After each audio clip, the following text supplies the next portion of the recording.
স্বাগত টিবিএন আপডেটে। আপনাদের সাথে আছি আমি মঞ্জুর আরেফিন। সাংবাদিক মারিও গুয়েভারা গত জুন মাস থেকে আইসির হেফাজতে আছেন। তার আইনজীবীরা সতর্ক করেছেন তাকে অবিলম্বে বিতাড়ন করা হতে পারে।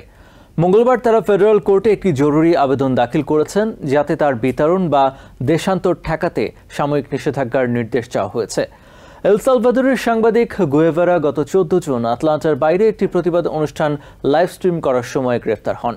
গ্রেফতারের সময় তিনি নিজেকে সাংবাদিক হিসেবে পরিচয় দিয়েছিলেন।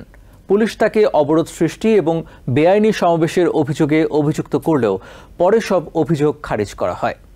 তার আইনজীবীরা যুক্তি দিয়েছেন এই আটক প্রথম সংশোধনীর পরিপন্থী। তাদের ভাষায় এই আটক তার বক্তব্যকে দমন ও শাস্তি দেওয়ার জন্য। তারা আরও প্রমাণ উপস্থাপন করেছেন যে 2012 সালে $500 জামানত দেওয়ার পর তার বহিষ্কার প্রক্রিয়া বন্ধ করে দেয় অভিবাসন কর্তৃপক্ষ।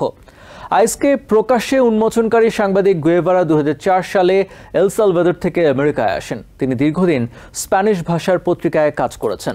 পরবর্তীতে তিনি এমজি নিউজ নামে একটি ডিজিটাল প্ল্যাটফর্ম চালু করেন, যা জর্জিয়ায় অভিবাসন ও লাতিনো সম্প্রদায়ের বিষয় নিয়ে কাজ করে।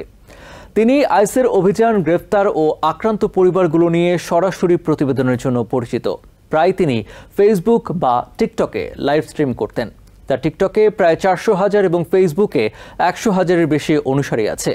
তিনি এমি অ্যাওয়ার্ড জয়ী সাংবাদিকও বটে। জর্জিয়ার লাতিনোদের কাছে তিনি অন্যতম নির্ভরযোগ্য কণ্ঠ, যিনি অভিবাসন বাস্তবতাকে নিয়মিত নথিভুক্ত করেছেন। হেফাজতে নেওয়ার পর থেকে গুয়েভারা কঠোর পরিস্থিতির কথা লিখেছেন। আকলু প্রকাশিত হাতে লেখা এক চিঠিতে তিনি জানান, দিনের বেশিরভাগ সময় তাকে ছোট একটি কক্ষে আটকে রাখা হয়। মাত্র 2 ঘন্টা তাকে খাঁচাবদ্ধ উঠোনে রাখা হয়। তিনি লিখেছেন, তার মর্যাদা ভূলুণ্ঠিত হয়েছে এবং পরিবার ভেঙে গেছে।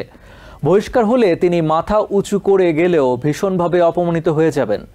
গুয়েভারার অভিবাসন মামলার দীর্ঘ ইতিহাস রয়েছে। 2012 সালে তার আশ্রয় আবেদন বাতিল হয়।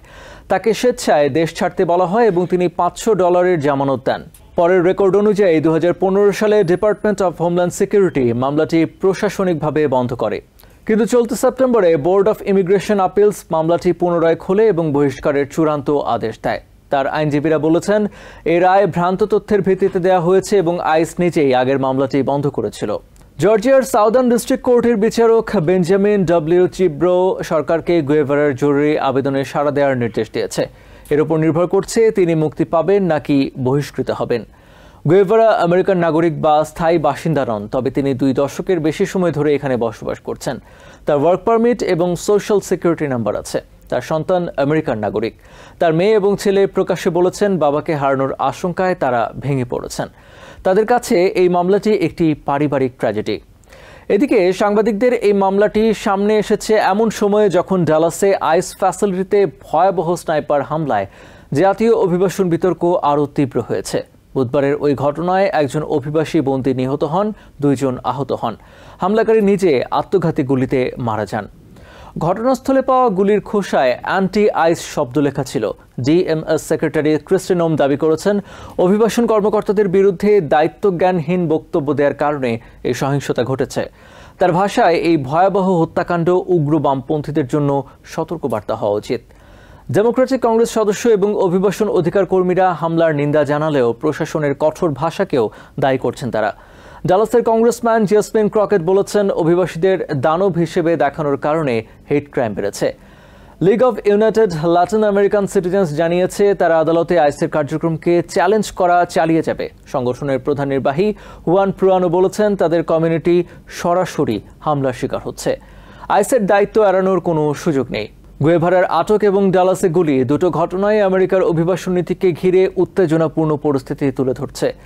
ফেডারেল কর্মকর্তারা দাবি করছেন তারা কেবল আইন প্রয়োগ করছেন, কিন্তু সমালোচকরা বলছেন ট্রাম্প প্রশাসন অভিবাসন নীতিকে অস্ত্র হিসেবে ব্যবহার করছে এবং অভিবাসী সাংবাদিক সহ বিরোধী কণ্ঠগুলোকে দমন করতে চাইছে।